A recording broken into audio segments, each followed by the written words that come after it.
Salut tout le monde! Aujourd'hui, on vous retrouve pour un format un peu spécial parce qu'on rediffuse une série d'épisodes faits avec le média Welcome to the Jungle, spécialiste du monde du travail.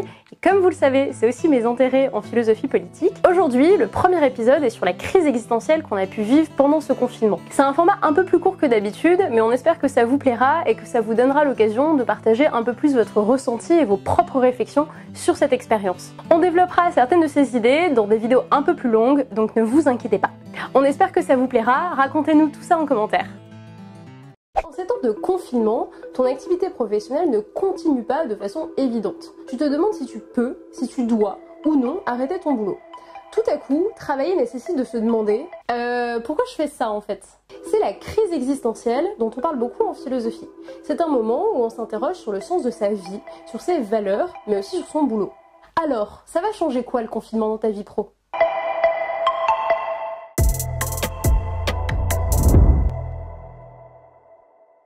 Soit ton travail continue et tu te demandes alors si tu le trouves vraiment utile en temps de crise, soit ton travail ou ta recherche d'emploi s'est arrêtée, tout à coup, ce à quoi tu consacres la majeure partie de ton temps cesse et tu te demandes ce que tu vas faire de tes journées. Bored.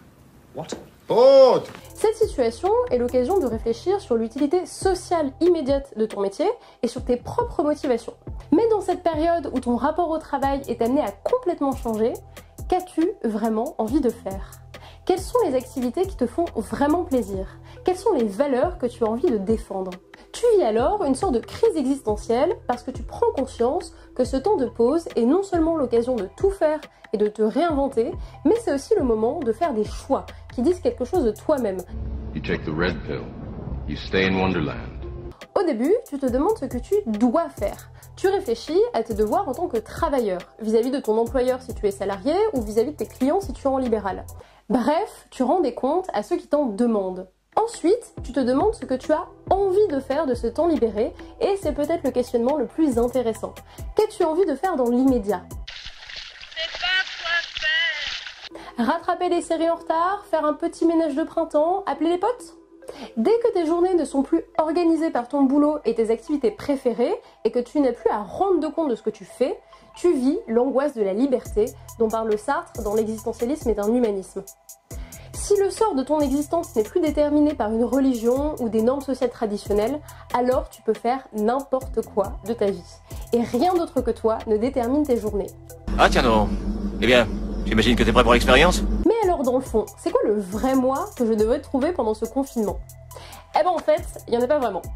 C'est l'avis du philosophe Clément Rosset qui nous dit qu'il n'existe pas d'identité réelle intime parce qu'on n'est qu'un agrégat aléatoire de qualités qui sont reconnues ou pas au hasard de l'humeur de notre entourage. I don't get it. Pour lui, ce sont les autres qui nous caractérisent. Toi, t'es une carriériste, lui, il est trop suiveur. En gros, pour lui, non seulement l'introspection ne sert à rien, mais en plus elle est dangereuse parce qu'elle risque de nous détourner de l'existence même et de nos propres activités. Pour vivre, il faut cultiver une certaine insouciance, qui suppose qu'on ne se prenne pas trop la tête. On est pas bien là? Hein?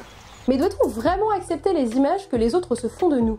Peut-être que tes collègues ou tes supérieurs se font une image de toi qui n'a rien à voir avec la façon dont tu te vois toi-même. Peut-être même que tu caches ton jeu au boulot, que tu portes un masque volontairement, histoire de te protéger. Peut-être aussi que l'identité se fait toujours par identification à des modèles, comme le propose René Girard. Mais il faudrait alors s'y retrouver volontairement. What kind of bird are you? Quels seront donc les modèles pro et perso de demain qui nous inspireront pour la sortie de crise? Qui voulons-nous être? Prends quelques minutes pour réfléchir aux personnes que tu admires dans ton métier. Ton choix dit quelque chose de toi, de tes valeurs et de tes espoirs. Allez, parce que c'est la première fois qu'on se parle, je commence. How dare you? Voilà. À toi désormais, mets-nous en commentaire tes mentors inspirants.